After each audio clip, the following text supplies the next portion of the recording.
bagula amawulire ne bagula kampuni zaazo ne bagula n'abagasoma n'abagaweereza okubanga baweereza amawulire amafu n'okubajja ku mawulire gaabwe ne babaza ku mawulire kye tuyita diversion ekyo ndoza mukyetegereza bulungi kati njala babuliro diversion egenda mu maaso olwaleero njoke ngende ku kintu ekira kuba sinatandika kigula logi njagala buli kintu kyonna ekirimu omuntu gw'omanyi nti ono mukozi wa state oba wagira state ne bw'omulaba nga zeweereere ku street nga yambudde manya okukubuzaabuza amawulire nkiddamu omuntu yenna g'olya nti wa state mukozi wa state tayagala nkonkyukakyuka tava wadde gyogerako n'owulira nga aliwo amawulire agamutambulirako manya nti eyo diversion kubajja ku mawulire kukola ki kubateeka ku bintu birala kyenjagala osooka obalabisaamu leero musooke mutegeere bulungi nnyo kyekigenda mu maaso mu ggwanga mwenna abasinga obunyimbira ku social media nga mwetegereza ensonga muzira bulungi nnyo sinagenda na kukigula logi nkyabalaga diversion eriwo mwade muli awo ne balete ekiwulirewulire nti ate simanyi Jessica Kayanja alyomba ne mukyala Bujingo please njala bategeeza bano bonna ba state agents mukyala Jessica Kayanja state agent Kayanja state agent Bujingo state agent ne mukyala state agent kati njagala odiseyo akatambye ebbanga lyonna nze siwagira Bujingo ne mukazi we simuwagira naye mbira ku social media n'empula byayogera tayogera ku mukyala Jessica Kayanja tamwogerangako anyway tamwogerangako talina wali amwogeddeko olw'ensonga nti batula n'ababalira ekintu baveeyo beeyombese bakwata amawulire nga bamugenda kigenderako kati wano tewaliwo olutalo luwo wakati bayagadde balete diversion eyo batandika okubeeyombesa okutandika okukola ebintu ebyo era mujja kuyingira mu ba state agents abalala kati ba state agents abatandise okuvuga ekintu kino mbala bulungi nnyo kuba njagaloddeyo nze sigoberera abantu bano bombi Bujingo simugoberera ne mukyalo simugoberera naye siwulira nko nalunaku lwonamu ng'avumamu mukyala Jessica Kayanja tekibangawo so goloza lwaki olutalo lwavudde from nowhere ne bajja bagamba tadde tetwali lutalo eyo just kudiverting abantu bajja ku mawulire badde ku nsonga zaabwe ezaabwe kubuzaabuza amawulire tewaliwo olutalo just bagezaho kujjawo amawulire kati n'omusajja omulala yaluyingiddemu era njala kukulabula gundi mondo ogamba nti oli musumba naye nga toli musumba oli musajja mufere oli muyayi kitumanyiddwa ate sibanko mukwano gwo tonneesibaako sibanko mugonzi sikolagana bafere sikolagana ba state agents sikolagana babbi sikolagana batemu ekyakulese mu lutalo luno kubanga muli ba state mafia otandise okujja ku social media ng'otambuza ekibozibozi kya muhozi project era kino njala kigamba olwaliro bw'obanga oga nti oyagala change ng'oinvitinga mondo ku live zo kitegeeza nawe oli state agent kuba mondo ekimuwesasuza kukyusa amawulire nakutambuza muhozi project ekyo kyo kibagambiddewo ekyayingiza mondo mu bintu bino agamba nti mukyala Bujingo tavuma mukyala Jessica Kayanja mujjukire bagamba nti abaleta omusajja oyo mwali ne nembaleka nenga kamuleke nga ndoza ategedde mukimanyi bulungi nnyo nabagambye bibikola bakola ono mwami eyita Pastor Mondo mamenye emizeje alwanirako mujjawe mukyala Jessica Kayanja kubanga jjukira ono musajja Pastor Mondo yali girlfriend wa Pastor Kayanja mu ngeri eri endaje mumanyi bulungi nnyo mu side B nga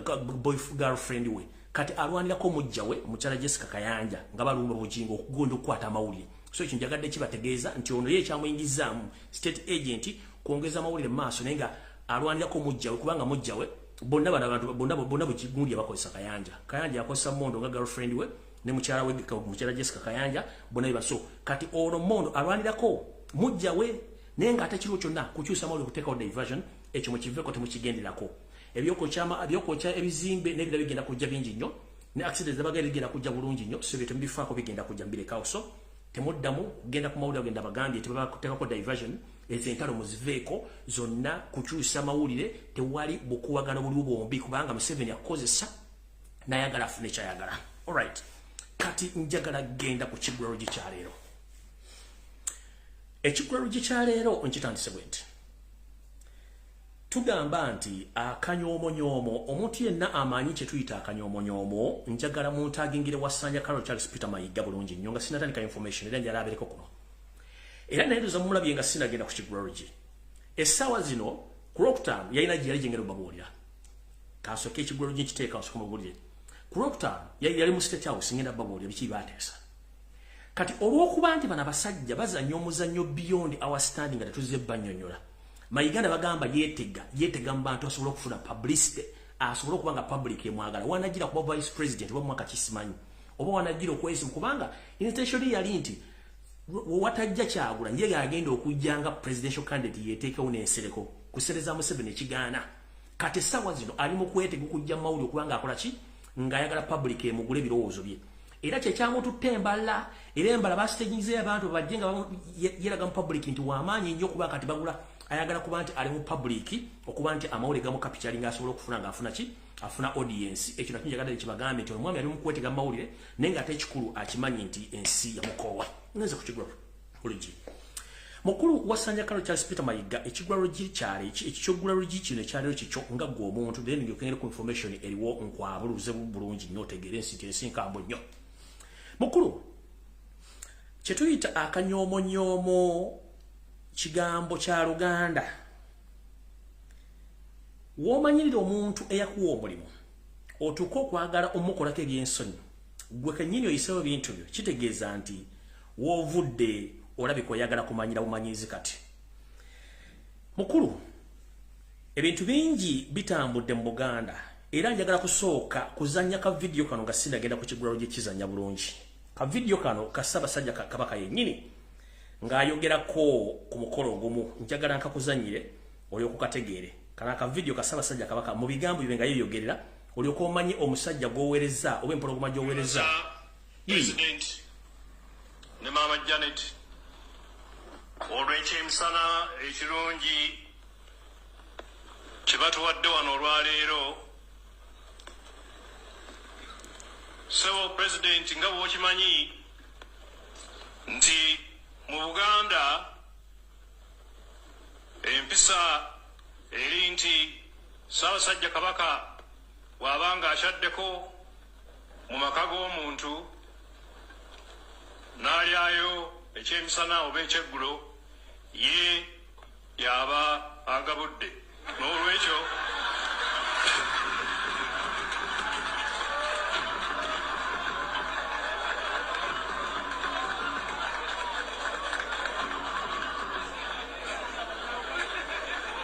njagala okusiima abo bonna abatasobodde kujja wano kunneebaza okugabula olwaleero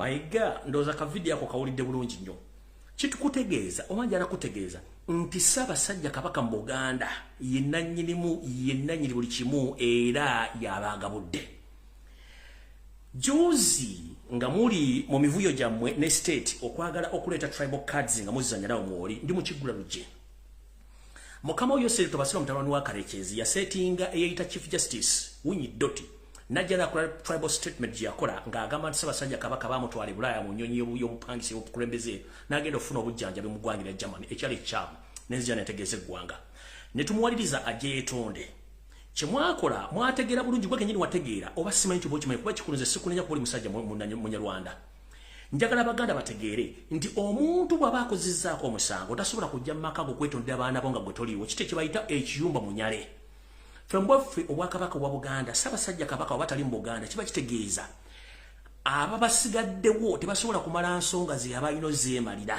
okitegeera kati gwe ne Mukama oyo Seeri mwasindikiriza Winyi Doti ajje yeewozeeko oba yeetondera Obuganda ne system gyagana okukola nti yeetondera Ssaabasajja oba yeetondera Abaganda mu nsobi gye wakola omusajja tavangayo kwogera nti yeetonderedde Obuganda yeetonderedde Kabaka gwe kennyini mu statement gye wakola n'olaga nti Winyi Doti yatuyambira buyambifu Abaganda okujja okwetonda oba okujja okubeera mu Bulange Mengo sina kindi nti ffe twali tulina okuyimuka oba okgenda mu ofiisi ze gy'abeera mu maka ge tusobole okuba nga atwetondera mukulu wasanya kalo Charles Peter Mayiga nga sina kansokenzanye statement ye ndyoke nkulage statement yo yino wagamba bwoti oboolyawo ffe twandibadde tugenda gyali yandibadde ayinza n'okugaa nti mujje twogeremu olw'ekifo kyalimu naye olw'okuba ye yasazewo okwetoowaza ndoza kikolwa kirungi era kanjiddemu mu nnyumba enkulu eya Buganda Bulange Mengo gwe n'ogamba nti Winyi Doti yasazewo okukola kyamaanyi okujja okwetonda oba okwogerako n'eri Obuganda nti yatuyambi buyambi senga ate okimanyi nti eba nsobi omusajja omukulu okujja mu Buganda okwetonda nga okwetonda taliiwo n'oga nti omusajja atuyambi kitegeeza Mukama wo muli amudde olukwe eyakuwa obuyinza n'abukujjako n'obulemeramu okyagenda mu maaso n'omunyooma ketuyita akanyoomonyomo eno statement yo ejja kubayo ebbanga lyonna wulira kanjiddemu nga sinagenda ku nsonga ndala era oboolyawo ffe twandibadde tugenda gyali yandibadde ayinza n'okugaa nti mujje twogeremu ekifo kyalimu naye olw'okuba ye yasazeewo okwetoowaza ndoza kikolwa kirungi era alright sebo wagamba nti Ssaabasajja Kabaka yeyandibadde asituka n'agenda wawinyi ddolo ayogereko ne bamwetondere eyo nsobi kye tuyita akanyoomonyomo kati olw'okuba nti oli musajja Munyarwanda ne Museveni musajja Munyarwanda mwajja kusaanya Obuganda ne Banyarwanda bannawe mwajjako business Abaganda ze bali bakola emmengule muziwa abasajja Abanyarwanda okukola mu Buganda wano waliwo okutandika okunyoma Obuganda mu ngeri entegeka obulungi ngenda kuzanya ka video kano ndekengere ku program ya tulese ennaku zino ekitibwa kya Buganda bwekizanyibwa ewantu wonna ku mukolo abantu amu abeeyita nti bakolagana ne Buganda ng'ate bamafia abatayagala ku Buganda ekitibwa kya Buganda bwe kiyimbibwa ate nga bakola business za Buganda nga Baganda benyini mwabajjako business gamba ngu kutereka evulu tevaayo kwogera ku wadde n'ensonga n'emwano njagala balaga ka video kano buli omu aketegereze bulungi nnyo.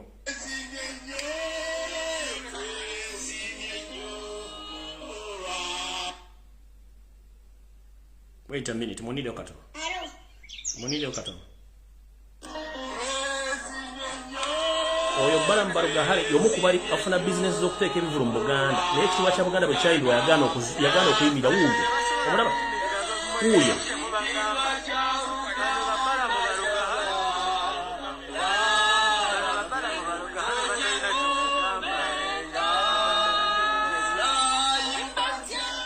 Sigenda kuwanvu ya mboozi ya Balamu kubanga yomu kugoma business z'okutegeka empira gy'amasaza n'enkuuka ku ssente z'Abaganda ne bayimba ekitiibwa kya Buganda n'atasituka kati nga maliriza ekigwaro gikyaliyo njagala kujjukiza mukulu wasanja Charles Peter Mayiga mukama wo nnyanja etamanyirwa ndooza tomumanyi bulungi n'Oluganda tolumanyi njagala kutegeeza nti mu Bwakabaka bwa Buganda omusajja omukulu ffenna tutwala Ssaabasajja Kabaka kyayogera tekiddibwamu ate tasitukira abantu balina omusitukira Ssaabasajja Kabaka luzzi oluzi terusitukira muntu abalukimako oba balinywako basituka okuva mu maka gaabwe ne bajja basena ku mazzi ne bagenda ekyo njala kikujjukiza Ssaabasajja Kabaka magulu nnyololere mutabi w'okubiri luzi terusitukira banywi abanywi balina oddusitukira okujja okukimako amazzi ne bagenda ekyo maze kikutegeeza kankuzeyoko mu 2017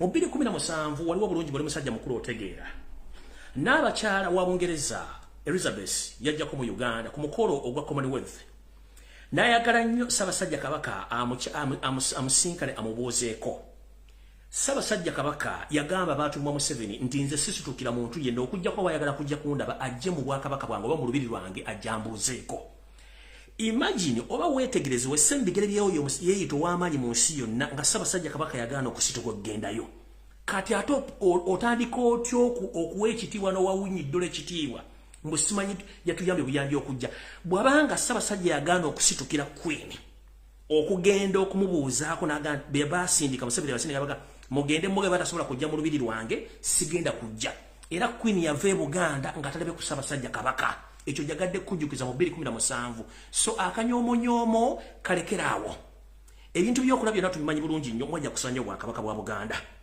kanjala agenda ku information eyandeese kuba ekyo kibadde kigulawo gikutegeeza nti Ssaabasajja Kabaka tasitukira Ssaabasajja Kabaka talaba mukamwa ate Ssaabasajja Kabaka bw'oba wakumwetondera omwetondera mu muntu nga ye so sigwe Katikkiro kubanga gwe sigo gwe baakolako ekikolwa ku Baganda na Ssaabasajja Kabaka kati video etandise olw'ensonga nti saagala bamalira budde ate nga n'obudde mwina butono nnyo njala ngende ku program bulungi nnyo eyandeese tulyoke tugende mu maaso bulungi nnyo eddakiika emu bannaye mu nsonyi omukatono eddakiika emu alright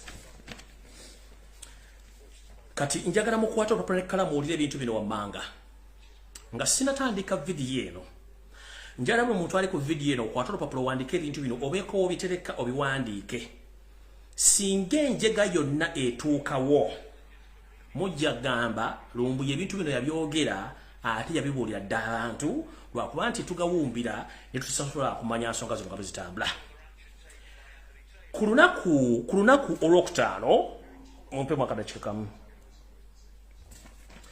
ku lunaku olwokutaano wasanya Kalolo Charles Peter Mayiga wali mu State House Entebbe nga wayitibwa Yosete Bahabulado Basire mutano wa Kalekezi ku ssaawa zaali 9 okutuukira ddala ku ssaawa 12 ez'akawungeezi ne mutula mu meeting okuteesa ku nteekateeka mutya bwe mugenda okuzingamya okusaanyawo obwakabaka bwa Buganda n'okunyagula ebintu byabyo wepo n'okusaanyawo empologoma ya Buganda Ssaabasajja Kabaka Ronald Muwenda Mutebi II. Mu meeting eno gye watuuza na mukamaawo mwali mukamaawo Yoseti Bahabura Otabasira mutano wa Karekezi Sierra Muzeyizedde, mwalimu Janet Kataha Museveni Mama Assasini, mwalimu Muhoozi Kanyirugaba Muhoozi Laaga, mwalimu Salim Sadaka Ndanako, mwalimu Kale Karekezi Kayihura Kiwala Bimale John Katende wepona wakenyini mu meeting eno walimu. Mu nsonga ze mwateesaako ze ngenda okwogerako wano, then bawe ensonga 11 ze mwateesaako engeri gye mugenda okukola okusaanya Obuganda. Nenga sinnayogera nsonga zino zonna. Ngenda kusaba Katikkiro abaawummula, ngenda kusaba Nnaalinnya, ngenda kusaba Balangira n'Abambejja abakyalimu empeke emira. Ngenda kusaba n'abantu abaagala obwakabaka bwa Buganda. Mbasabe n'obuwombeefu nga nfukamidde kubanga sobola kufukamira nga ndi ku live wano. Mbasaba n'obuwombeefu munyambe ekizikiza kinaatera okusalako Buganda. Nsaba balina obuvunaanyizibwa musobole okwogerako n'empologoma oba mugiwandiikire bw'ebanga ekyali wakasujja nga tennatandula bigere kudda ku butaka. Empologoma tedda mu kisaka kyayo. Waliwo olukwe olukusifu olw'okusaanyawo empologoma kubanga ebalwaza kamunguluze. Nsaba n'obuwombeefu Ssaabasajja Kabaka Ronald Muwenda Mutebi II, Kabaka wa Buganda. Ebyatuuka ku Ssekabaka Frederick Luwangula Muteesa kitaawo byolekedde okutuukako mu ngeri eswaza ate ey'obujozi. Naye nsaba n'obuwombeefu newankubadde oyagala nnyo abantu bo, obulamu kye kikulu n'okulaba ku nsi empya n'okulanga abazzukulu bakula. Nkusaba n'obuwombeefu bw'obanga okyali gy'oli, nkusaba basajja bakulu bakubuulire ekyekigenda mu maaso mu ggwanga ez'okuba toliiko. Ssaabasajja Kabaka todda mu kisaka kyo, todda mu lubiri, sigala gy'oli. Lwakiri ebintu byonna tunabikwasaganya naye nga toli mu Buganda. Nkusaba Ssaabasajja Kabaka yonna gy'oli todda Buganda. Enteekateeka bataddewo ya myezi 4 olina okuba nga toliiwo. So nsaba mwenna abantu abali eyo mutegeeze Obuganda, mutegeeze Ssaabasajja Kabaka mba mulabyeko. Enteekateeka gye ngenda obasomera egenda batiisa era nsaba bakibanga kye kisoboka mutegeeze Ssaabasajja Kabaka tadda mu kisaka kye, tadda mu lubiri lwe. Lwakiri twagala omulaba kubanga Buganda bwonna ne Uganda eyimiridde ku ye. Bana batamanya ngambo kutta tebakina mbuzi kubanga yenteekateeka. Mu meeting eyabaddeyo ku Lwokutaano okuva ku ssaawa 9 mpaka ku ssaawa 12. Ebyange bwentyo bwe byogera ne mulowooza nti omuvubuka ono aliko emmandwa naye ng'ate emmandwa gyensamira oba nammwe gye mumanyi eya Buganda, nange yenkozesa emirimu gino nandibadde n'ebintu bingi nnyo ebyokkola. Naye njagala ntandike ensonga eno bweti. Ku lunaku Olwokutaano wiiki ewedde oba wiiki eno gye tugenda okukuba mabega saa zaali mwenda zennyini ez'akawungeezi okutuuka ku saa 12 wassanya Kalo Charles Peter Mayiga n'ekibinja kye baatuuka mu State House Entebbe okuba nti bagenda kwogera ku nsonga ezigenda okujja Obwakabaka bwa Buganda n'okugyawo empologoma yenni ogimiza omusu. Mu meeting amanya agalimu nga babuulidde bulungi sigenda gaddamu era bino bibyateesebwako. Munnange mu meeting eyo Malotuula nga bateesa ku nsonga zino wammanga engeri gye bagenda otandikamu okutegeeza n'okukumaakuma n'okutegeka Abaganda singa mission yaabwe eneba etuukiridde mu myezi 4 okuva onjogera ebigambo bino nga bamaze okujjawo Ssaabasajja Kabaka wa Buganda Ronald Muwenda Mutebi II nga amaze omumiza omusu nga akiridde ezira kumwa. Ensonga eno bagidiscussinzeko era ne bagikkiriziganyako nti bagenda bikola oluvannyuma obutasukka myezi 4 okuva ebigambo bino byogerera. Nga bulijjo mwenjogera ebigambo bino basobola batera obikyusa naye eno yenteekateeka namutayika gye babaddeko mu meeting nga bagenda tandika okuteekateeka Baganda mu ngeri yonna esoboka nga bagenda okugyawo Ssaabasajja Kabaka bwepo n'okutandika okukola bye baali baagala okutandika okukola. Yoseti Bahabura Otabasira mutano wa Karekezi mu meeting eno yagambye tetusobola kugyawo Mailoland nga Ssaabasajja Kabaka Ronald Muwenda Mutebi II akyaliwo oba nga akyali mu Buganda. Era n'agamba nti empologoma oba Ssaabasajja Kabaka gwe muziziko oguli mu nteekateeka ye namutayika ey'okutwala ettaka lya Buganda n'okusaanya Obuganda mu ngeri yonna esoboka. So balina kusooka kugyawo Ssaabasajja Kabaka era basobole okukola enteekateeka zino. So nga bulijjo tebagenda kuva eri nti baba mukuba amasasi nga bulijjo nga badde bakola kinedda.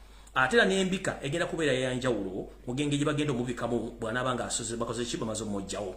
So no enteekateeka eno yagiwadde emyezi 4 okuba nti bakoze ensonga zino baziggyewo mu ddiiro ng'empologoma zo gijjawo. bino ebintu ebyateeseddwako mu meeting ebigenda okukolebwa mu ngeri y'okuhandolingamu Abaganda singa bana bamaliriza enteekateeka eno. Kye tuyita handling wa preparing Baganda ye mission Museveni gyatandise nayo era n'agamba nti mission eno erina okuggwa mu bwangu nnyo bwa myezi ena. Ensonga ziri 11. Katandike n'ensonga esooka. Ensonga esooka yino. Yoseri tibahabula tabase mutano wa Kalekezi agambye tugenda kukola enkola eya Apollo Kagwa gye yakola. Mu ngeri y'emu bagenda kweyambisa Charles Wasanya Kaloli Charles Peter Mayiga Mr. Alaje okuba nti anoonyereza okufuna be tuyita ba caretakers abagenda okuba nga batwala maaso Obuganda mu ngeri eno kukuba nti bagenda okuteekebwawo okuba nti be bagenda okuba nga balabirira Obuganda nga omuntu yenna gwe batadde ku Namulondo kuba batagetinga nnyo Semakookiro naye nga Semakookiro bagenda kumuteekawo nga kigumaza ente essa ng'eri nkoto wa kiyungu n'olowooza nti eri kumamu mu kyoto kumbe eri mu kussa emmere ekona naye nga omuntu omutuufu agenda okuba mu Bwakabaka ng'afuga agenda kubeera omusajja omutoolo David Wasajja ng'era amanaging ba Katikkiro Charles Peter Mayiga yita Katikkiro wepo n'akakiiko k'Abaganda ke bagenda okuba nga balonda abagenda okukola ensonga eyo nga nenga David Wasajja yagenda okubeera nga acting kabaka naye nga ye mulowooza tebataddeko Semakookiro nga kabaka naye nga ate ekikulu kiri nti bo basazeewo kye bagenda okukola ekyo ensonga esooka. Ensonga eyokubiri mu Bunnambiro nga nenda bugisimufungize bw'abaana amala okukola ekintu kino balina okuteekawo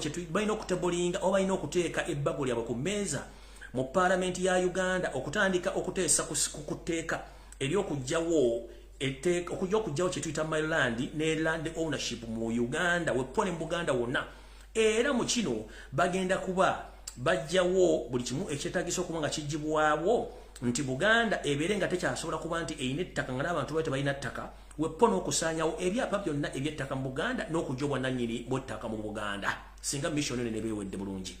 Ensonga eyokusatu be caretakers oba abalabirizi abagenda okuba nga bakola ensonga zino bajja kuba kwatagana mu ngeri yonna n'abantu bannaabwe abagenda okuba nga bava mu state okuba nti basobola okuba nti bakwasaganya ensonga zino n'embeera yonna ereebegguse mu Buganda okuba nti bakkakkanya abantu ba Buganda okuba nti basobola kuba nti beekumamu ogutaaka okusinziira ku mbeera eneeba etuusiddwawo nga bamaze okugyawo empologoma bataddewo bajjeewo Maryland wepo n'okusaanyaawo n'okugjawo ebyapa by'ettaka byonna mu Buganda nga Yose ye nannyini ettaka ne famire ye nga bwe bajja okusaanyaawo Obuganda. Ensonga eyokuna bino byonna nga bitabinnabaawo Yose yagambye nti nno tulina okukola ekisoboka mu bwangu okulaba nti ebyokwerinda byonna ebitongole byonna ebyokwerinda bijja kuba bikolaganira wamu okuba nti biteekebwa mu bitundu byonna ebya Buganda okuba nti biteekebwawo okukuuma emirembe wepo n'okukakanya ebbugumu ly'Abannayuganda Baganda bagenda okuba nga beekalakaasa oba basuubira okuba nga beekalakaasa.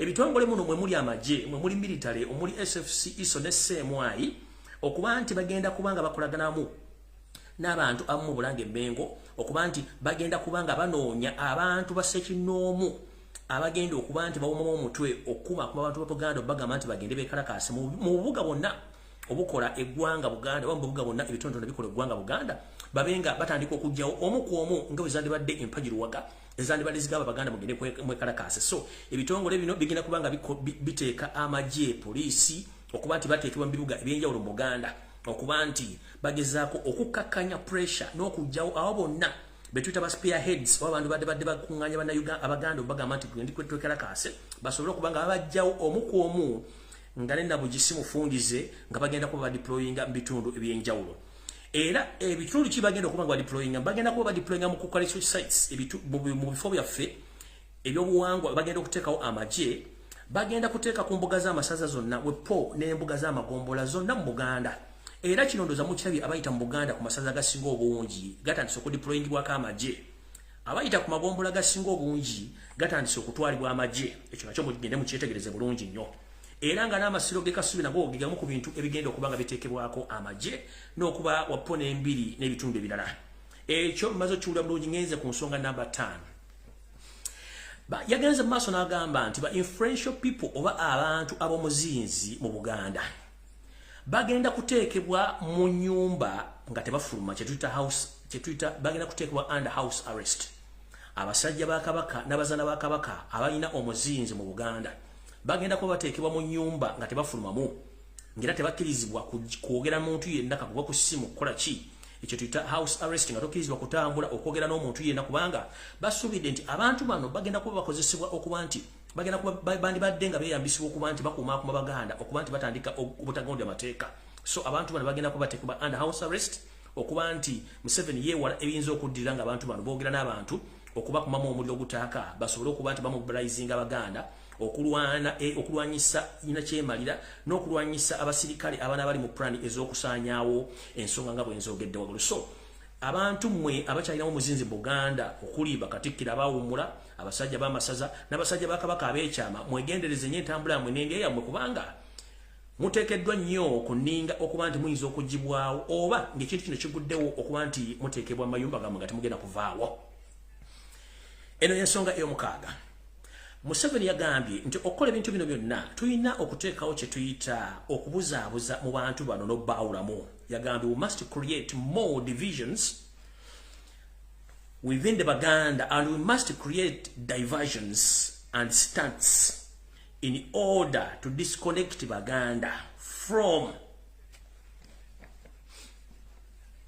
reorganizing and get to know what is taking place about the mission which is supposed to be accomplished within 2 months. Yagambye nti tulina okuteekawo enjawukana mu Baganda bennyini, tulina okuteekawo abantu baffe bagenda okukola ebintu ebyewuunyisa okujja Abaganda ku mawulire amatuufu gamba ng'empologoma singa ebeggiddwawo oba okujja mu Maryland bagenda teekawo ebintu bayita diversions ebijja Baganda okuba nti bava ku nsonga y'okutta Kabaka wepo n'okujja mu Maryland n'ebyapa bya Buganda bateekawo nga bwiri enkola ya bulijjo nti bagenda kuteeka ebintu ebyewuunyisa n'okukyusa amawulire era nga kino bagenda kikola nga baziyiza abantu okumanya ebintu bino. Tugenze maaso ku nsonga y'omusanvu gyayita gavumenti ya Yosef Basiro mutano wa Karekezi egenda kudda ku nsonga zaayo okuba nti yo kennyini eteekawo obugugulano oba n'okuwa amaanyi abantu already bo beyeeterawo okwawukana ku Buganda mu bitundu ye kennyini byeyeeterawo ng'ate abantu bano baali baweereza ddala bulungi Mmengo muno mwe muli abantu beyeeterawo nga ono Kabaka atwala Abanyala ab'e Kayunga omuli Ssaabakooki Weppo ne Ssaabaluuli okuba nti abawa amaanyi n'abasirikale n'abantu baayo okubateekamu amaanyi okuba nti bo tebagenda kwegatta mu bintu bino basobole okukozesa system eya divide and rule mu Buganda. Museveni olwasooka ayiseewo ebintu bye nga wabyagala okubeera mu ngeri yebyayagala okubeera ngeri gyabyagalamu okubeerawo era kino yagambye singa kinaasobola okukolebwa mu myezi 3 okuva kati kijja kuba kimuyambye nnyo okuba nti kyonna kyagenda okukola already Kayunga Kooki ne Buluuli already bo abama yamaze dobajja mu system nga amaze okukozesa divide and rule system okuba nti batabasobola kwegatta ku mugendo nga atolede balina abasirikale balina abantu basobola okuba nti bakola ensonga zino. Yagambye nti if we can manage to handle this situation within the period of 3 months then we can handle the situation and we complete our mission. Tugenze ku nsonga namba 8. Ensonga namba 8 yose gye yagambye nti gavumenti ye ey'ebiraka etaliwo kubanga Lobinza yabba bubbe egenda kuteeka ensimbi mu bikolwa oba mu mikolo gyonna egigenda okukolebwa mu Bwakabaka bwa Buganda gino gisobole okuba nti gibuzaabuza oba okujja amaaso ku nsonga ye kennyini gy'amanyi nti gyagenda okukola mu Buganda era nga kino bagenda kikola nga bayita mu wasanya Kaloti Charles Peter Mayiga ne bamafiya banna abali Mmengo okuba nti bakola activities nyingi nnyo nenga zonna ziri state funded ku state Museveni z'abataddewo okusobozesa okuba nti bajja ekifu basiba katambaala abantu ku maaso bave mu bintu biri balowooze nti ebintu bigenda mu maaso mu ggwanga. Mmengo kennyini yebikola naye nga ate sente zigenda kubeera za Museveni ng'amaze okugjawo Ssaabasajja Kabaka n'okugjawo emitwe emikulu gyonna eginaaba gisobodde okukola ki okuba nti gikuba enduulu. Muno mwe mulina okuba nti Museveni yagambye tulina okuba nga tukola bukubirire okulaba nti n'abakulu b'ebika bonna abali mu Buganda tubateekamu ensimbi empya n'enkadde basobole okuba nga tebalina kye basobola kukola dde okwogera ku nsonga zino singa baba nga ekintu kino bamaze okukikola bulungi. Zezo nno enteekateeka na mutayiikiriza Museveni. Ku nsonga namba 9 ebitongole byonna eby'amawulire mu Uganda bijja kubeera nga bimaze okusasulibwa ensimbi empya n'enkadde okuba nti bijja kuba biwa amawulire gonna nga Museveni bw'anaabagambye na biki ebigenda maaso mu Buganda ebimu tebigenda kwogerwako ebina byogeddwako bijja kwogerako matanka ng'empale za Yoseto basira mutano wa Kalekyezi ensira tamuzezidde ensanga bisibe era ng'omuntu agenda okukola omulimu guno nga bulijjo agenda kubeera wasanya Kaloti Charles Peter Mayiga yagenda okubanga akola omulimu guno okusasula yagenda okubanga asasula TV radio stations wepone ba presenters bonna ne ku social media okuba nti bakola ensonga zino ez'okujja abantu ku mulamwa era bagenda teekawo n'ebigambo bingi nnyo nga omwana bawinidde tebamusindika okwogera ebigambo ebyo okubuzaabuza n'okuteekawo obugulumbo okwawukanya mu bannayuganda okuba nti banyigiriza Obuganda nga mutebagenda kwogera ekyo nakyo kyerekedde bulungi nnyo gye buvudde katono nnyo era emudde nga ntandika mu kigula kyalero nga wasanya yeebuzaabuza nga afukaana abantu gonna amazzi naye ng'ensonga agimanyi bulungi nnyo tugenze ku nsonga 10 eyo namba 10 mu meeting eno bana bakkiriziganyizza kyenkanyi nti bagenda kukolera wamu obutassa mukono okulaba nti mission eno oba ekigendererwa kyabe kino kituukirizibwa mu myezi 4 okuva kati era mu bantu abaze mu meeting eno buli omu yaweereddwa ensimbi ze yagenze nazo era bagenze basanyufu nnyo mu nsonga eyo ku nsonga eyo 11 Janet Kembabazi yagambye bw'ati nti tulina okukola ensonga zino ziggwe mangu nnyo era twewale n'ebintu okuba nti bisukkayo tulina obigenderako olw'ensonga nti ye si musanyufu nnyo n'ebigenze maaso mu kutta kwa Jacob Oulanya tayagala badde mu nsobi yabadde mu kutta kwa Jacob Oulanya okubaswaza bwe batyo Janet yagambye munyiivu nnyo olw'okuba nti tata wa Jacob Oulanya yabaswazizza nnyo okujja ekifaananyi kye baali babadde bakwese nga bataddemu ensimbi epene enkadde musajja mukulu okuvayo okwogera nti mutabani we bassemuse batemudde era bo kino kyamunyizizza nnyo naga nti kisoboka kubeera ku ino mission gye tulina kikwata bulungi okuba nti bwe tumala okugjawo Ssaabasajja Kabaka toba kira kyonna kyogera buli omu tujja kuba tumaze omuteeka walina okubeera obulungi era n'agamba nti musajja mukulu yabalabisizza nnyo mu nsonga eyo era nga mukambwe nnyo ekitenkanika so nno yoyo Janet watu yayogedde ng'amaliriza information yeyo kati njagala genda ku nsonga endala ensonga ezo nga nzimaliriza zonna 11 muziwulidde bulungi nnyo kansule nti muziwandiise bulungi nnyo bwe mumala okuwandiika ensonga ezo muziwulidde bulungi nnyo ebigenda mu maaso mbiraba wasaanya okuva jjo ali mu kutambula yagenze mbala basetinza abantu be agula kye tuyita popularity bulungi nnyo nga bateekateeka okukola ekikolwa kino ekyo nga kiwedde ebintu bino nga byogera muyinza okuza tibyamuzannyo nebigenda tutuukawo mwewuunye ate bimala okutuukawo nze nja kuba gyendi nange simanyiiyo naye saagala buli muntu anenye munne nti olwatta kitange nalumanyi bakubuuza wakolawo ki linda kiggweeyo afumita mukira okusaba kwe nga ntandika vidiyo nkukoze ne ngamba nti buli muntu alina empeka emera asobole okwogerako n'empologoma ya Buganda bwe banga ekyali bwakasojja esooka esigale eyo ebbanga lyonna kubanga abantu bayabaweereza bajje bali birungi mu bamagulumero basobola ogibeesaawo nga teri mu Buganda okwo kubadde okusaba kwange kati ngenda tandika ensonga endala ezitali za Buganda nzanje bulungi nnyo tugende mu maaso era mu nsonga zino lulina bategeeza mumpe mwakadde katono nnyo wano mu nsonga zino lulina bategeeza ku bintu ebigenda mu maaso mu Uganda ne mbategeeza nti n'ensimbi ez'ekifere ezigenda mu maaso mu Buganda nnyingi nnyo ne mbategeeza ku nsimbi ez'emitwalo 2 ezigenda mu maaso zibagaba nga ziva ewa Salimu Sale ezo zimu ku nsimbi ezitandise otambula katale zonna zibagamba ndoza muzimanyi bulungi nnyo mwegendereze nnyo ssente ezo zitambula ezo sigenda zirwako nabalaganako emitwalo 5 nako ke bakola era nako katambula nako njagala muketegereze ezo nazo sente ziri mu saturation zitambula muzira bulungi nazo ziri mu saturation zitambula era esagala balu isaayo njagala genda ku information endala eri bweti mwenna abamanyi bulungi nnyo ekkolero linnamunkekeera erya General Salim Salako nako libaga nti likola tiles gano ge mawulire mbadde temumanyi amakolero gano agali ennamunkekeera Salim Salako gyakolera tiles bannanga gano amakolero tegakyakola gaba gakola tiles gakola 25%. 75% esigaddewo bana basajja bali mu kukola obutwa obuyitirivu nnyo era obuli mu stock abagala obutundako ku nseze enjawulo benga bajjamu ensimbi mwe mulabanga bakola tiles naye ekigendera kiri nti bano bakolerayo butwa era ng'obutwa buno bungi nnyo obutandise okuteekwa mu bannayuganda nga temumanyi bannayuganda basinga obungi mugenda mu supermarket bwe muba mugenda okugula ebikopo n'amasowaani nga galiko made in Uganda namunkekeera nkusaba oba wazigula nga tonnazikozesa zisuule bw'oba ozirina mu stock zigenda kudibirira gano ge mawulire amakyamu omukulu Salimu Sale ne banne basalawo bakole bave ku tiles bazikendeeze ku basobole okukola ebikopo n'amasowaani Nenga bino main target babitunda mu Buganda okuba nti bigenda kuba nti bikozesebwa okukendeeza obulamu bw'Abaganda mu Buganda. Nga mukimanyi bulungi nnyo nti ebikopo bino eby'ebbumba bw'oba otaddemu kyayayo kyanga bakikoze nga kidizayininge bulungi kiyinza n'okuba nga kireeta ekifaananyi kyo oba okukyusa kkala. Kati mu nkola y'emu ebikopo bino eby'ebbumba wepona amasowaani bw'ogateekako ekintu ekyokya bwe galimu obutwa kennyini busaanuuka.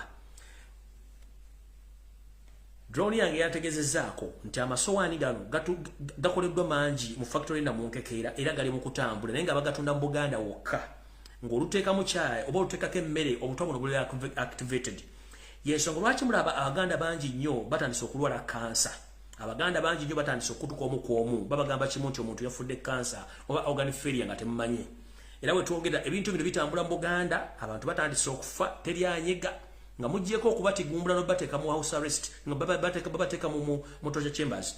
Kino ekyobutwa kyo kikutte ejjembe era nga twogera abantu bangi nnyo bali mu malwaliro bali mu maka bagenda baliridde kufa kwabwe. Nga nira aliko ne Ssaabaminisita wa Buganda gwe tuyita Kintu Musoke era naye asemberedde entaana ye. Kintu Musoke ono yaweebwa obutonga nabaga nti Abaganda mwenna balimu enkiza abakulyako Museveni mwekweke mwagaana. Kintu Musoke ono yaweebwa obutwa n'atwalibwa mu ggwanga lya Kenya okufuna obujjanjabi mu ggwaddiro lya Aga Khan Hospital. Era ne bamulemererwa ne bamugamba onadde waka obudde bwe asigale nga bumala mu kusaba Katonda we eyamutonda. Era mumulya nti yaliko Ssaabaminisita wa Uganda Kintu Musoke yakkiridde ezira kumwa temwewuunya ki ekimututta olw'ensonga nti munnange naye yaweebwa obutwa n'abalamu nnyini abakyazunga ku mikolo nga mulya gyobera temulina wammwe namwe mwegendereza nnyo emikolo gye mugendako kubanga eno ensonga yakulya nakukola ki nakomba sowaani. Era bizinensi zonna ezigenda mu maaso mu Buganda ezisinga obungi mujja zitegeera nti si zammwe ng'obudde bukoze eki bubaweddeko. So nno obuto bugenda mu maaso mu Buganda abatabumanyi mujja kumala bufuna mulyoke mutegeere nti ensi gye mulimu si yammwe. Alright. Njala genda ku nsonga endala. Ensonga endala yiino. Nfunye amawulire olwaleero njagala gabalaga bulungi nnyo mutegeere. Mujjukira bulungi nnyo omusajja ono Hassan Kirunda. Oyo gwe mulaba Hassan Kirunda oba Kirunda mumumanyi bulungi nnyo oyo. Wait a minute. Mumumanyi bulungi nnyo oyo Kirunda. Oyo nejje no good. Kirunda mulaba oyo. Kirunda yo musajja state agent oba gwe tuyita wa Nyondo akolera government n'ebitongole bya government okubanga babbye ettaka erisinga obungi mu Buganda. Oli mu uniform ye Guti akulira court martial. Ono ye Hassan Kirunda oba ye Kirunda court broker oba court ogutuyita court bailiff abba amenya na buli kimu. Wetwogerera essaawa zino omwami ono Kirunda ali mabega wa mitayimbwa ali mu komera. Ensonga yamuteesa mu komera si kuba mataka sikola ki. Lumu bali mu bbaala munnanga omwami ono loza alina omuntu gwe yali agoberedde obanga yamonyeeza dda. Mu bbaala mwe baali mu kifo mwe baali n'asika ku mupoliisi omwe mundu n'akuba omusajja amasasi gwe yatta. Omusajja gwe yakuba amasasi yono wano bamuyita omusajja ono bamuyita Majidu Mugwanya. Huyo gwe yakuba amasasi n'amutta. Majidu Mugwanya bamutta. Kiki ekigenda maaso ku keesi eno etajja mu media wadde ogiwulirako. Huyo oyo omusajja oli gwe yakuba amasasi oyo Majidu Mugwanya Hassan oyo Kirunda court bailiff yamukuba amasasi n'amutta. Omusango gwo temwagulirako mu media olw'ensonga ono state agent abadabbira government ettaka mu Buganda era nga amenya buli kimu. Tunajjukira bulungi nnyo nti ono Kirunda y'omu ku basajja abadde bajja babba ebintu n'okumenya n'okutwala amataka g'abantu. Anajjukirwa nnyo mu kutwala ettaka lya Lusanja. Anajjukirwa nnyo mu kumenya ekyaki y'omundeeba. Anajjukirwa nnyo n'okutwala ettaka lyaliko amakaage eruwaga n'amataka mangi nnyo gabbye ku lw'abantu ba gavumenti ngera bamukozesa. Amawulire genfunye olwaliro ameegusifu gali bwe gati. Hassan Kirunda ono ayina girlfriend we ayina kantiini ekumpi ne court martial e Makindye. Era Hassan Kirunda ono bwe yazza omusango bamutwala mu court martial so si mu kooti eza bulijjo. Naye wetwogerera essaawa zino which ewedde mabega Hassan Kirunda ono yaleetebwa mu kooti okuvunaanyizibwa emisango gy'okutta kubanga avunaanibwa mada. Naye nga bumanyi nti gavumenti n'abakozi baayo tebajja busera.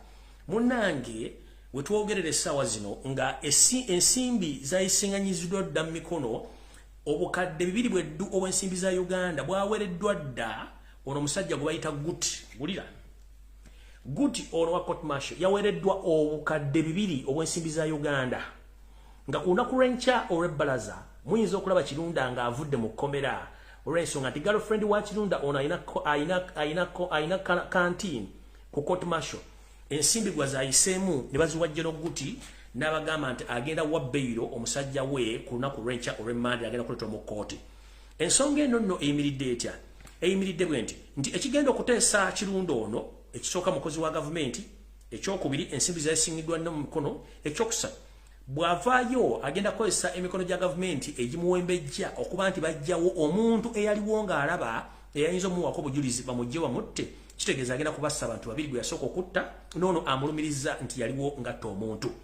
So gera tegeeza famire y'omukulu Majidu Mugwanya nti olunaku lw'enkya nga bwene basiye entaanya ensimbi mukyala wa Kirunda ono ziyasasudde obukadde 2 zeyawadde ono akulya court martial omukulu ono enkya ayinza okuyimbulwa naye ate era muyinza obutakirabako mu media ng'afulumye agamawulire ng'ajje ku drone zange ez'enjawulo eziri mu court martial ng'omukulu ono already obukadde 12 byayise mu mikono gya girlfriend wa Kirunda ne zikwatibwa ne ziweebwa omusajja oyo omukulu gwe tuyita General Guti okuba nti agenda kuta Kirunda olunaku olw'enkya olw'ebbalaza naye nga mu media tekigenda kubeeramu njagadde balabisa olw'ensonga nti ono omusajja mukubba ettaka lya Buganda talina mukwatira nsawo ate mukutti yatta omuntu naye tekyagenda mu mawulire wadde kyogerako naye nga olunaku lw'enkya asuubira okuwera bero afulume naye ng'ate era agenda kuba afuluma kutta busi muntu.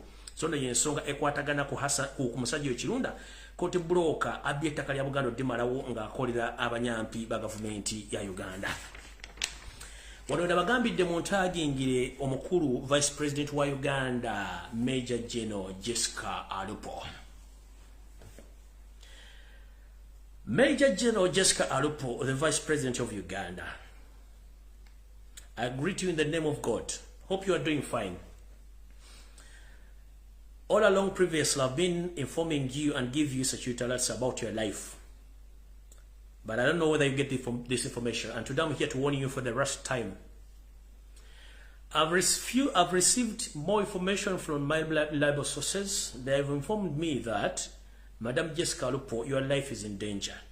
And previously, I told you to vacate Uganda with immediate effect. And I told you don't use your official passport or diplomatic passport. Use the normal passport. Don't use a diplomatic passport. But before you leave Uganda, please, I ask you or I beg you kindly, they are going to assassinate you. But if possible, resign. If possible, resign. If possible, resign. If you don't want to resign, then get out of Uganda before it's too late, but don't use your diplomatic passport. Previously, when I warned you that you are going to be assassinated or be poisoned, now they have changed from poison to another plan of assassination.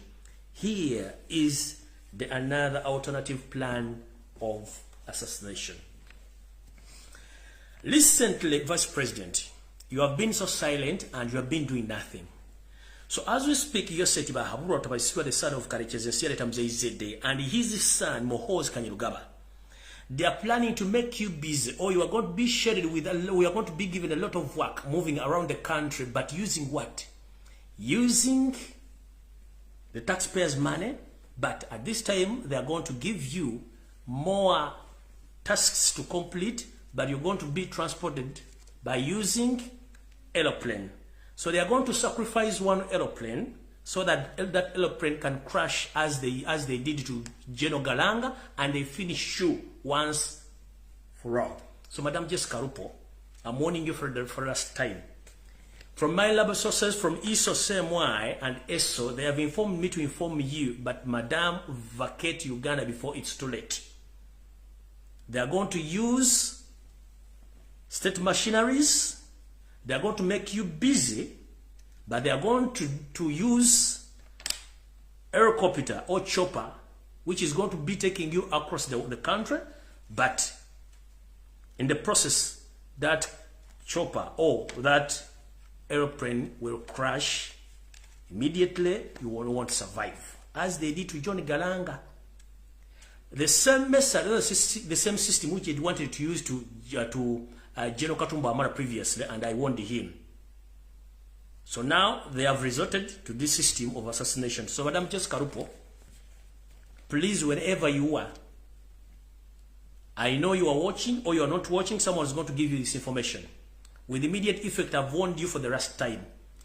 Either go out of Uganda or resign. If not so, Mohoz and his father, they are ready to finish you. Bagenda kozesa nnyonyi. Kino nkikola sirwa akuba nti sina yakola. Nabagamba ndi muna Uganda ayagala ensi yange era ayagala bwe muna Uganda kitundu kyonna kyovaamu eky'eggwanga. Sifaayo bw'okolera Museveni batakolera Museveni. As long as you're a human being oli muna Uganda. Bwenti bwenze ngamba abantu. Nga sinagenda wala nnyo nze gumulabe saazi nayogera ebigambo bino. Obulamu bwange buli matigga nabuteeka ku waya lwa bintu bino byenkola. Programs z'abasajja nnyingi zenzise ezitasobodde kukolebwa. Already enebadde so top secret kubanga eri result gundi plan yasooka nagijjawo kati ne bagirese nga tebaagala muntu yenna agitegeere. Nolo kubantu omusajja lwakola programs atekako sisi nga amaze okuwa abantu bano bonna copy abategera ku mission eno yensonga lwaki tukyasobola okufuna information lwakola sisi fena fe mbise gusi gye tulina sisi zaffe gye tufunako copy. So Vice President Jessica Rupo, mama mukwano gwange mwanyinaze nkusaba n'obuwombeefu. As a concerned citizen, a Ugandan, nzize kugamba. Enaku zino badde osirise nnyo nga tebakyakuwa mirimu. Najja ne nkugamba nti bagenda kuwa obutwa ne nkugamba nti odduke mu ggwanga. Ne gato kozesa passport yo ey'ekikungu, kozesa passport yo ya bulijjo. Naye nakula wano mu kuziikolanya nga wooli tofulumanga, which is okay, and it's up to you. Naye kati bagenda okukola, bagenda kufuula busy, bagenda kuwa emirimu egy'enjawulo egy'okutambula ng'olina emirimu gy'ogenda okukola mu ggwanga. Naye tebagenda kugamba nti oyite ku ttaka. Bagenda kukozesa kuwa nnyonyi ebenge kutambuza. Ennyonyi eno yegenda okukozesebwa okutta. Ennyonyi ebajja gikuba ekigo ofiremu automatically togenda kuwona. Kano kakodyo nga Kenya ibo kavuddewo bayinza obutakakola naye ate toyinza obutawona accident. Ku bintu bisatu oyinza okufaako kimu. Ennyonyi bw'eneba tekusse togenda kuwona accident, togenda kuwona masasi oba butwa. Bintu bina ku bino ebinako olina okufa. Eno ensembe ebadde ya nnyonyi. Eyasooka yali ya butwa, accident y'emmotoka. Kati ku bino ebintu bw'onoonako ekimu ojja kuba owonye. Naye nze nkuwaga bwa mama sikukanga sikutiisa. Abantu bangi zoobako ku bakulu yadduka n'agenda. She is safe where she is right now. Nkusaba n'obuwombeefu mama Jessica Alupo. Bana abasajja tobamanyi. Si mikwano gyammwe. Gino si mikwano gyammwe. Jessica Alupo, whenever you are, I'm warning you for the last time. Previously, I told you that I'm going to poison you. They changed the mission. They planned a car crash. They changed. Now they have resorted to a plane crash. So, I don't know what else are going to plan, but please be very careful. If it is possible, resign and get out of Uganda before it's too late. This is the same way I've been warning all people in Uganda, but they just take it easy. They know that they are safe and they are working under the government of Museveni. Museveni doesn't have a friend. Museveni doesn't have a friend. Vice President Jessica Alupo. Remember, and let me inform the public, that you've seen on social media, there's so many Mohoz allies who are moving around social media platform promoting Mohoz because they want to kill you to bring Mohoz as the vice president. And therefore, they will change an article in Constitution whereby the vice president is going to be having more powers. That in case Museveni resigns, the vice president takes over as the president immediately. So they can't just chase you from that office. They want to assassinate you because you know much. Since 1980s, you know much. You know a lot of secrets. So in this process, they want to eliminate you to bring in Mohoz. That's why If you move around social media, Muho's apologies, they are moving around telling the public that Muho's is coming very soon. Very soon. Where is very soon? Because they are cooking something. In that something they are cooking, that is your assassination. So that they can bring in Muho's. Nobody muwulidde kabale ku program ya mindset. Bwokize ne bachiwa platform kimono kigamba Muhoza ajja ali kigenda okubera vice president, which is impossible. Bachimanyi and kine kintu kachibagaba naye. Towuliranga ekintu n'okina okitutte for granted. Don't take things for granted. Omuntu avayo n'akola ekigambo n'akyogera ku social media. Temulowooza nti bakitaddaawo. No.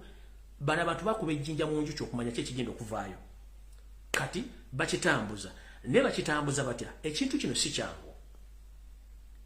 Bagezezzaako okufumba ekintu kino kiganye. Bagenda kiyisa mu ngeri yonna esoboka naye kijja kubeera kizibu. Wetwogerera essaawa zino, mwe mulya bulungi, musula bulungi, mubaka bulungi, temulina bizibu. Naye first family, baje mwita first family ine bizibu. Yoseri Museveni takyebaka. Buli muntu gwe yatta ngali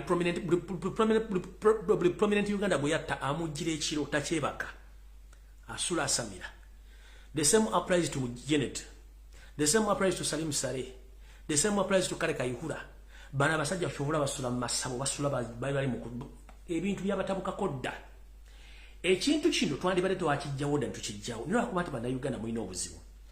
Goba miliyoni emu alabanga afunye sente nyingi. Goba miliyoni 5 alabanga afunye sente nyingi. Waliwo ebintu bingi nnyo ebisuka ku bino mulaba.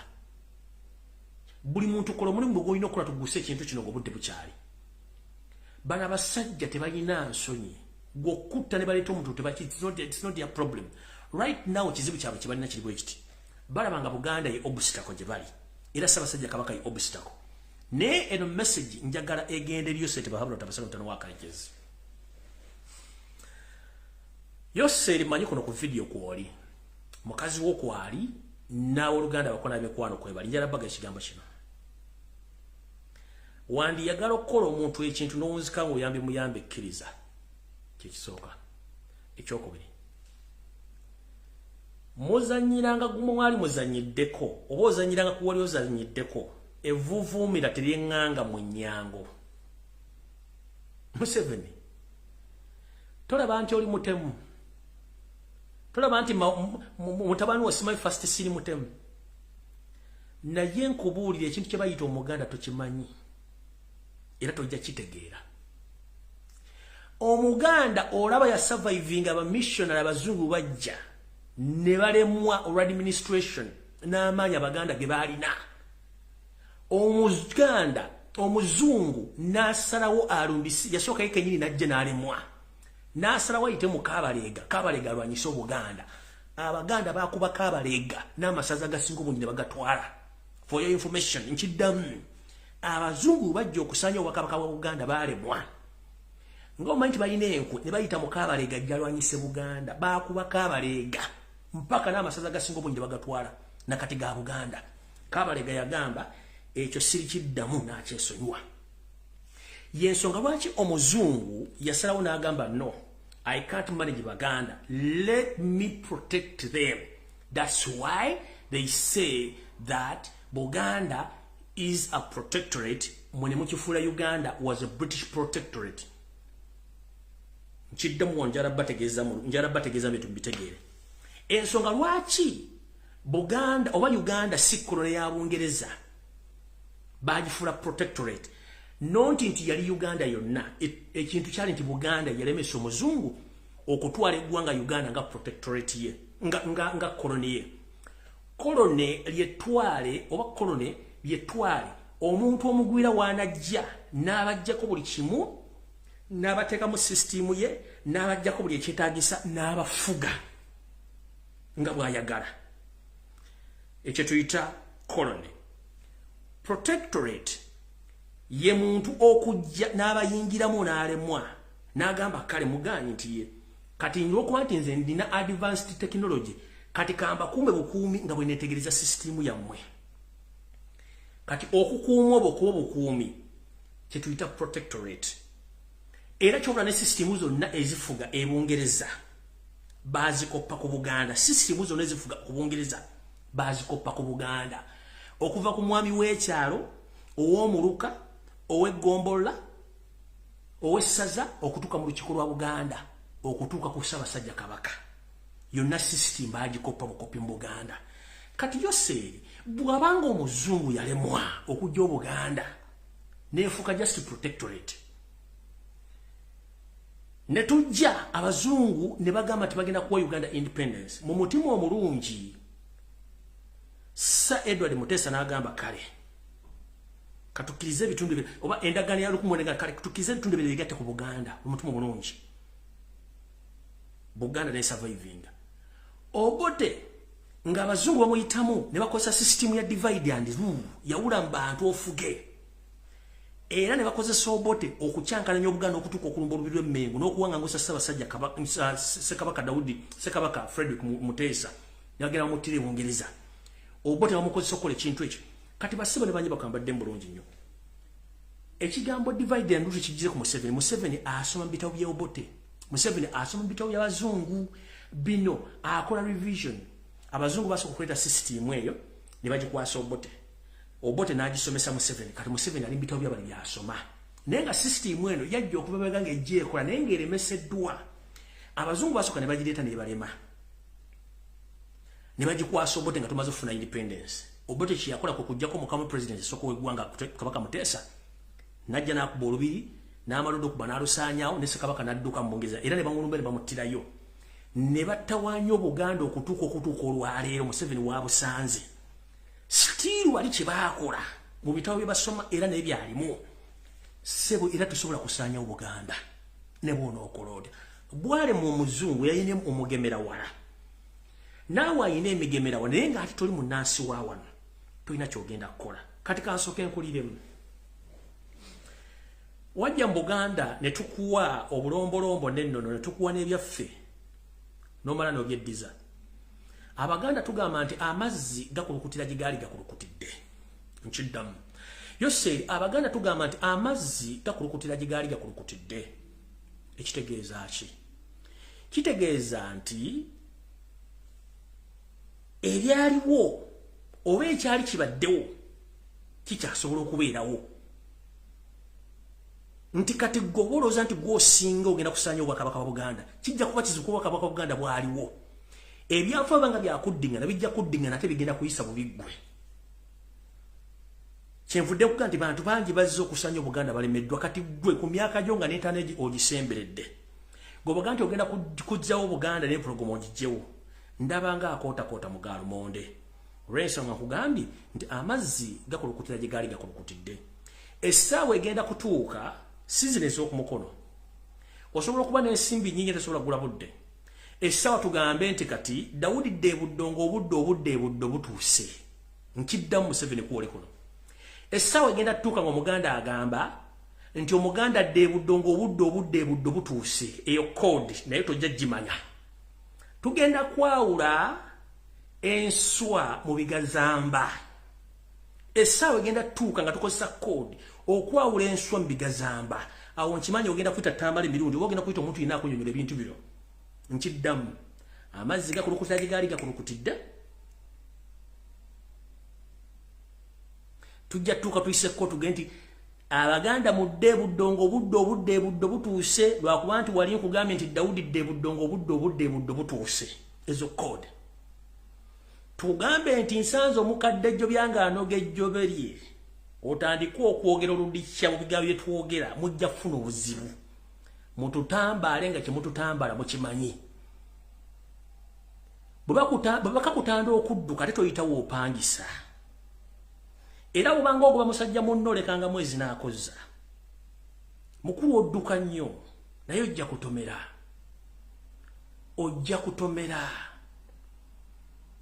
Toli wa kitalo nga ggwe bw'olowooza kuba twali tulabye abanene emirembe engalo. Olidde mukulu? Abalogo b'olina bakulimba kubanga abalogo bagwira. Empewo engwira tezikola ku ttaka gwira. Museveni, empewo engwira tezikola ku ttaka gwira. Yesu lwaki bw'ogenda mu nsi endala osooka kuyiga bulombolombo nano nabishira bikwataganayo. Kati bwe tojja kuddira bano abalogo bo abalina amajjini ogaleete mu bintu bya Buganda. Kati kankuddemu. mu Buganda owaffe obwedde nnyo munnangira Buganda tusaddaaka musaayi gwa muntu era bw'ogendanga ku mulubaale n'akugandijala omutwe gw'omwana dduka nga nina bwe gisimufungize eyo si musawo Muganda oba oyo si muvumuzi omusawo oba omujjanjabi Omuganda tasukka mbuzi bwe kiba kinene nnyo akusaba nte oba okusaba enjiibwa oba enkoko bw'asukka ku ebyo manya nti oyo w'amajinni nkiddamu omusawuzi Omuganda tasaba musaayi gwa muntu kati gwe amajinni go n'ebiteega n'emisambo emuleta mu Buganda ebintu byanjawulo bibiri byanjawulo emisambwa emizimu egya Buganda tegikwatagana musaaki gwa muntu ekyo tabakoya ssente oyiyo omusaayi gw'abantu oyo omusaayi gw'Abaganda netolooza ntebalaba bw'olijja mu Buganda nga weegonza ng'ekinaayiwa amata twakukwasa ebyaffe gwe nolowooza nti omaze era n'obikwata muno biwaŋŋangusa ne bitwale wammwe Rwanda ekyo kiri ku likodi wakwata ebintu bya Buganda ebakukwasa owangula olutabaalo n'obikwata n'obitwale wammwe Rwanda era mu ngeri y'emu wagenda n'okola mu luzungu kye mwayita trick ng'emizimu gikujjudde mu n'ogenda otambule gye wamala okuyiwa omusaayi kubanga baali bakugambye okusinziira ku mpapula z'endabyeko mupulaaninga okuddamu okukola ekikola kyekimu naye mukulu nkulagula era nkugamba ekintu kino ekintu kye bayita omuntu teyeerabira ebintu byonna byokola bikole ng'okimanyi Omuganda tayiwa musaayi gwa muntu Omuganda ayiwa musaayi gwa kisolo naye Omuganda omusaayi gwe yasembayo okuyiwa yaguyiwa ku muzungu na munyolo obalabanga abataliiwo essaawa zino naye kasita banaava mu mbeera ekinaddako tonenyanga muntu yenna ekyo nkibagamba tonenyanga muntu yenna bw'onyigiriza ennyindo ennyo ogireeta omusaayi ate bino byenjogera bigenda tuuka mu bitundu ebirala bya Uganda omunyolo teweeyibaala omusoga teweeyibaala omutolo teweeyibaala omukonjo teweeyibaala ekintu kye bagenda okukola mu Buganda bagenda kikola ne mu Bwakabaka obulala mu Uganda okusobola okubikka amawulire ga Buganda obutaswala naye nga bwe ŋŋambye Museveni ebigambye mugambye olwaleero zino zimu ku vidiyo eziyinza okuddirira ezisembayo nga nkola ebimuli mu Bulange Mmengo kubanga ebigambo byenjogedde bibadde biyitirivu nnyo alina amatu gaggule alina amaaso gaggule njogedde ebigambo bingi nnyo bwe mbanga kwe kusalawo kwammwe ke mulina nga temwagala kulwanirira Buganda nakuzuukusa amatu gammwe ebintu bigenda kubeerawo naye nga temukyasobola bijjawo abasajja kibapulani nga kinene nnyo kibapulanigira Buganda era ekizikiza essana kiyinza okukwata obwengula bwa Buganda olw'abantu abatalaba olw'abantu abatafaayo ntandikwa mbagambye abantu abaliranyisa Basajja Kabaka mumuwa amagezi asigale gyali tadda mu kisaka kye tadda mu kisaka kye enjega yonna singa eneetuuka mu Buganda mu myezi ena gye mbagambye okujja nga bagenda kyusaamu sirinenyezebwa Baganda sirinenyezebwa mpewo za Buganda sirinyezebwa mizimu gya Buganda sirinyezebwa bajjajjange ogwange ngukoze nsasa amawulire nange kenyini nneesakiramu nkiddamu nsasa amawulire nange kenyini nneesakiramu basajja ba Kabaka n'abazaana ba Kabaka banna Uganda nsasa amawulire nange kenyini nneesakiramu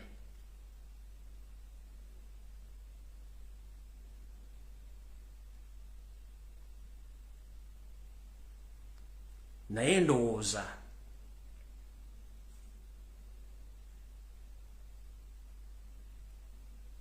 buli muntu wooli bw'oba olya byenjogera ninganga anyumya komedi ajja kumala kutuuka oli kwokakase tebyenjogera bituufu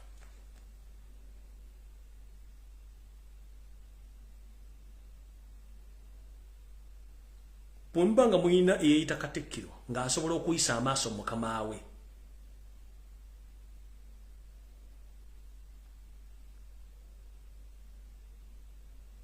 Bwembanga muyina Katikkiro eyita Katikkiro ng'asobola okulaba ng'abaana bannabwe basaanyizawo makomera nga tayogera. Bwembanga muyina Katikkiro asobola okuleeta ensoole z'abalangira n'abambejja n'abakulu b'ebika ne bateeka mu bika. Bamuyina Obuganda. Museveni nkujjukiza mu byonna by'okola. Bw'obanga Buganda teriiwo, tolina ky'osobola kukola. Bw'obanga Buganda teriiwo, tolina ky'osobola kukola mu Uganda. Don't mess up with Buganda, don't mess up with Buganda, don't mess up with the king. Because without Buganda, nothing can go ahead as you plan.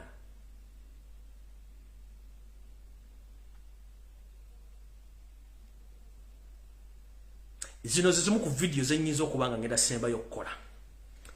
Bwe kibanga tekisoboka tekyali Baganda basobola genda kutegeeza Katikkiro ave mu Buganda. Bwe kibanga tewali Balangira basobola kusituka kutegeeza Katikkiro ave mu Buganda. Bwe kibanga ntiri muntu asobola kwogera ku Buganda na kwogera Katikkiro ave mu Buganda akakika kali Mmengo. Kiba kitegeeza tetukyagala Buganda. Nzijukira ku history jajjange guyampaako. Yantegeeza nti bwe baali bagenda okulumba Obuganda, Ssekabaka Frederick Luwangula Mutesa yategeezebwako mikwano gy'enfanfe nti Ssaabasajja tufunye oluvuuvumo nti gavumenti eteekateeka okulumba Olubiri. Ssaabasajja Kabaka oba Ssekabaka Mutesa yagamba ndi mujaso mutendeke atasobola kuleka Bwakabaka bwange nteeka obbulwanirira. Era bamugambye wayitawo ennaku 3 Olubiri ne balulumba nga mwali tavuddeemu era n'alwana mpaka emmundu ezamuyitirirako n'asobola obbinyika mu nsuwa. Mu ngeri eyo y'emu ekiri atabala kyekiri n'asigadde waka. Nsaba n'obuvunaanyizibwa Mayiga batavudde Mmengo Buganda tebuliiwo. Era temusuubira nti mulina Obuganda. Ekyo mulaba kibuumaaza. Mayiga batavudde Mmengo Buganda tebuliiwo. Nkimanyi kuliko abantu bangi nnyo ne Mayiga kwali ate naye akimanyi. Mayiga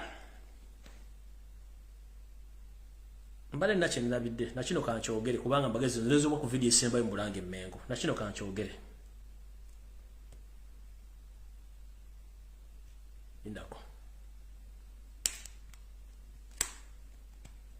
Wait a minute.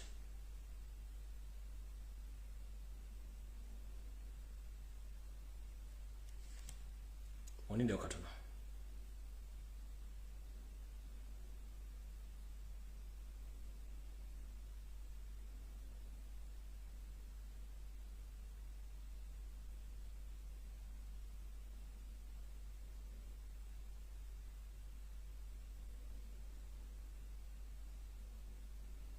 Oninde okatono.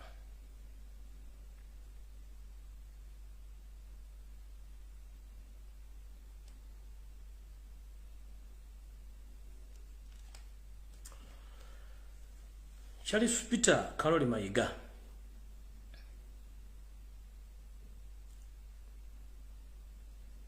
ndowooza kyandibadde kyamagezi nnyo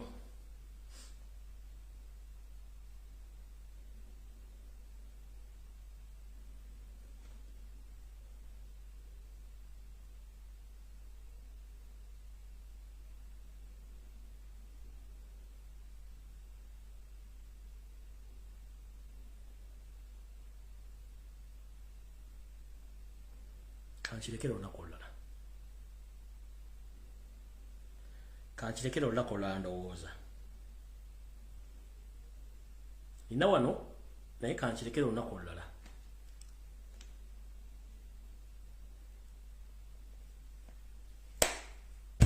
Kankirekera olunaku olulala.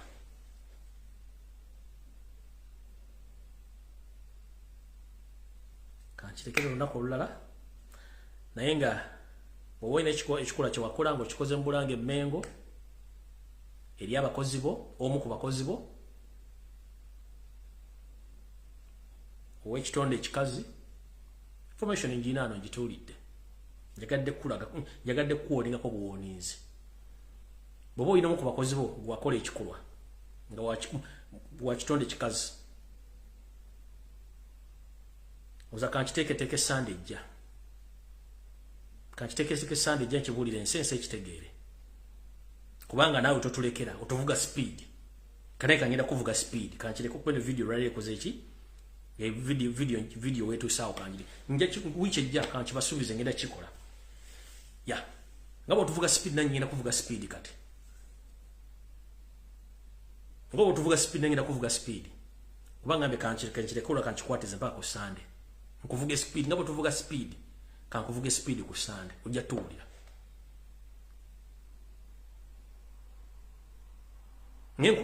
Just nkusoneddeyo katono ku kikolwa kye wakola okimanyi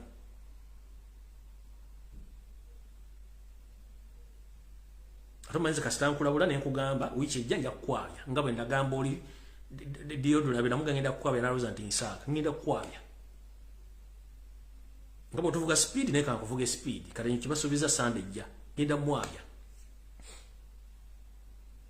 speed nga bw'otekivuga Mengo naye kangikuvuge naye nga ekirimu kyonna nga bwe nabagambye nti ono ateekateeka okukola ebintu bye yensobola kimula nti wiiki ewedde ye kennyini ng'omuntu yagoba ekibiina kya Nkobazambogo mu Buganda n'akiwera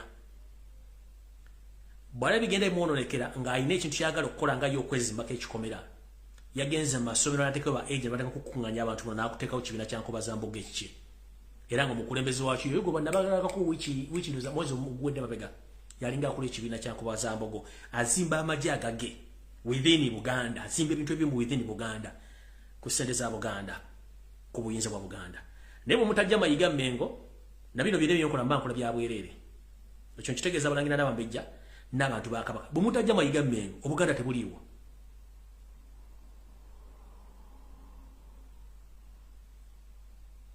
ku Sande sina kyakukolera ngenda kukwaba engeri yotuvuga speed naye kankwabye ku Sande Bulange Mengo kasina kingenda kukola naye kankwabye engeri yotuvuga speed naye kankwabye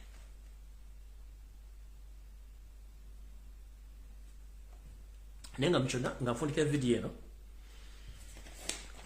ngenda kusaba Oluganda bakona b'emikwano abalangira n'abambejja basava ne banava mutuyambe mukole ku nsonga z'okujja omusajja oyo mutajja musajja Mengo enteekateeka mwazudde meeting gyabadde mu ku Olutaro kati agula budde agenda yezimbako ebikomera n'ebweru wa Buganda afulumye agenda akola byalina okukola buli kimu akikoze era mujja kitegeera naye nga mmaliriza njala bagaliza okubeerayo kulungi ne Ssaabasajja Kabaka Mukama akuwangaaza akukingirize naye okusaba kwange nkutaddemu mukuwulidde bulungi nnyo bano kye bapulaninga n'ebiri bigenda ogenda mu maaso bajjajjaffe mukuume Buganda mukuume Kabaka mukuume abantu ba Uganda ne bannayuganda mwenna